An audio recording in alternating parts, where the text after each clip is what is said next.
Actualité. Selon l'American Chemical Society, Ça sonne bien, ça. les air fryers Ouais. sont moins polluants que toutes les autres façons de faire cuire quelque chose dans ta maison. Bon, ben tu vois, Hey, une Moins bonne polluant nouvelle. que de mettre ça dans la poêle, c'est moins polluant que de faire frire avec... t'as Les réduit ton air empreinte fryers, carbone. Si je te dis, il y a eu la roue, Oui. puis il y a le air fryer.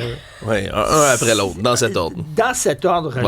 Voilà. S'ils refont, là, 2001, le titre de l'espace, là, tu vois le singe qui envoie un puis os, puis ça se transforme en fusée, là. Ça va devenir un air Un fryer. air fryer. Qui C'est sûr et redescend. certain. Alors, Alex, la fonderie Horn. Qui annoncerait une fermeture éventuelle. Bon, là, il reste beaucoup de choses là, à être annoncées dans ce dossier-là, mais c'est un énième revirement dans la saga de la fonderie Horn qui appartient, je le rappelle, à la multinationale Glencore, qui avait été sévèrement critiquée pour ses rejets de toutes sortes de contaminants, entre autres du cuivre, hein, parce que c'est une fonderie de cuivre, de plomb, de toutes sortes de contaminants qu'on recevait dans l'atmosphère et qui nuisaient là, à la santé directement des habitants de Rouyn-Noranda. Et là, ben, la fonderie dit avoir un plan de démobilisation en ce moment pour toutes ces équipes de travail et une fermeture d'ici 1 an, en disant que le Québec là, n'a pas été capable de donner les assouplissements qui ont été demandés par la multinationale et la fonderie. Du côté de Québec, on dit qu'on leur avait demandé 1 an d'avance là, avant qu'on doive renouveler les ententes. Mais elle a commencé à négocier là-dessus, d'autoriser, par exemple, certains rejets sur certains seuils, mais pas complètement. Et finalement, on n'a pas pu s'entendre, là, ce qui fait en sorte donc que les emplois sur place sont menacés parce que c'est un peu un mal nécessaire, si on veut, dans la région, là, comme on décrit la fonderie Horn. Ça génère beaucoup d'emplois, oui, des mais en emplois même payants. Il faut que les gens soient pas menacés par la fonderie, Exact. là. Exact. Il faut pas non plus que ça vienne nuire aux habitants et leur donner des cancers, comme c'était malheureusement le cas. OK, une histoire particulièrement horrible qui rappelle l'histoire de Mme Pellicot qui avait été dopée chimiquement par son mari pour que des étrangers puissent la violer. Là, c'est un peu le même genre d'affaire, mais ça implique une petite fille de 5 ans. Ouais, un enfant de 5 ans, c'est une nouvelle, je vous avertis tout de suite, là, extrêmement difficile à entendre. C'est 10 hommes qui sont âgés entre 29 ans et 50 ans qui ont été inculpés dans le nord de la France. Tout ça pour, oui, des agressions sexuelles sous soumission chimique sur un enfant de 5 ans qui aurait été fourni, là, je m'excuse d'utiliser ce terme-là, mais fourni littéralement en pâture par son propre père à ces Et divers hommes-là. c'est le père de cette petite fille-là qui l'a Ouais. dopée, puis qui a dit à ces gars-là, profitez-en. Faites ce que vous faites avec ma fille. Accusation d'agression sexuelle incestueuse, complicité de viol et agression sexuelle aggravée sur son... Par contre, c'est pas sa fille, c'est son fils qui aurait été agressé là, dans cette histoire-là. Ah, C'est un petit petit C'est garçon, un petit garçon. de ce qu'on comprend là, selon les documents judiciaires qui ont été déposés C'est quoi, en ce cours. monde-là? Premièrement, lui, le père, de donner son fils en pâture, son fils de 5 ans. Puis c'est quoi ces gens-là qui disent, ben ouais, moi y aller. Moi y Moi, je vais y aller. aller, le petit gars qui a 5 ans. Ouais, puis Ils ont-tu des enfants, ces gens-là? C'est comment... L'humain est Ah, dégueulasse. l'humain est dégueulasse. Jacques Brel disait, plus je connais les humains, plus j'aime mon chien. C'est ça qu'il dit. c'est effectivement absolument dégueulasse. Là, on parle d'accusation, là, c'est viol et agression sexuelle avec torture ou acte de barbarie, ce qui peut encourir la réclusion à perpétuité. Au moins, là, je vais le dire, là, au moins, ça peut être prison à vie comme sentence là, pour des accusations comme Prison à celle-là. vie, dis-moi, Mais ça va être un procès qui va être extrêmement suivi, tu l'as dit, là, comme l'affaire Pellicot. Ça choque la planète en entier, puis les Français, malheureusement, qui doivent composer avec une autre histoire dégueulasse comme celle-là sur leur territoire. Stéphanie.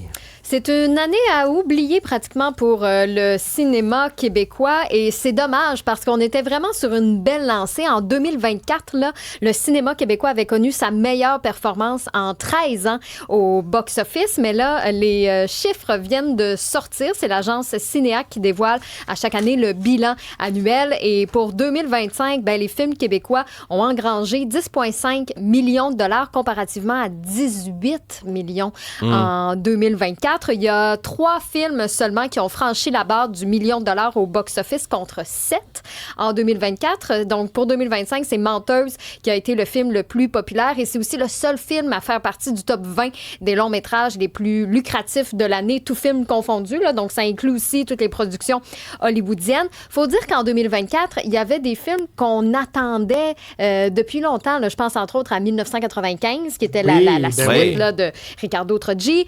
Il y a eu aussi Les Belles-Sœurs, que c'est quand même un incontournable dans notre culture. Il y avait eu aussi le film de Noël, Le Cyclone de Noël, qui a battu, mon Dieu, des records.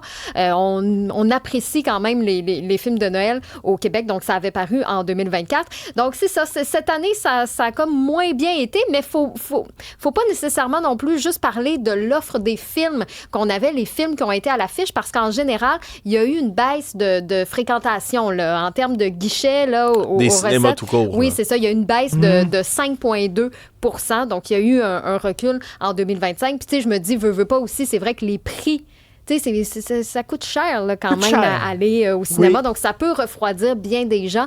D'où mon gentil rappel qu'hier, je vous ai parlé que Cinéplex a ramené les mardis à 5 $. Donc, ça peut être... C'est ce soir.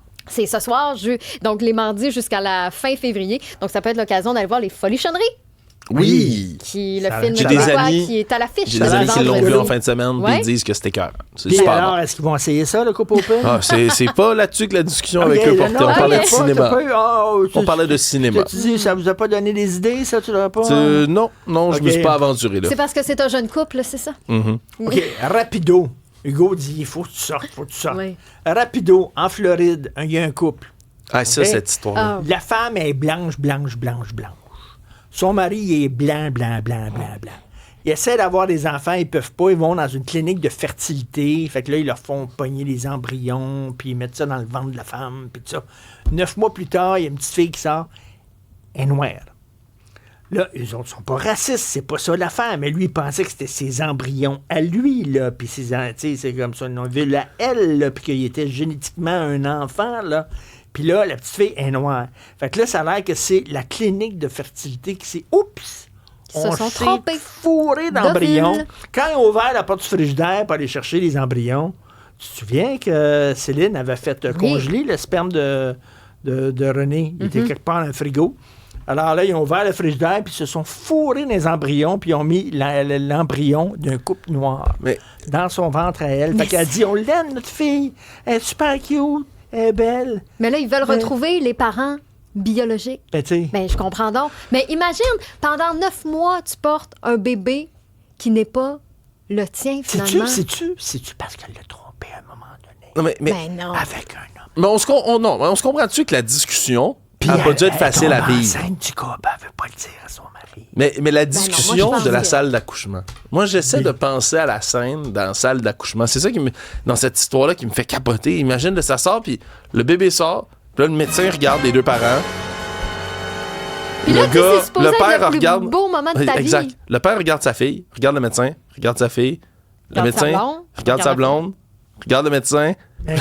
Personne ne dit rien. La petite est super oui, cute. elle est super belle. Elle est super belle. Mais tu sais, c'est rien que c'est comme une surprise quand même, parce que visiblement, tu sais, c'était pas son embryon. Ça a dû être une lourde discussion dans la salle d'accouchement. Et à boire, oui. C'est pas Alors, fini. là, on va sortir Hugo, OK? On s'en va à la pause. On revient.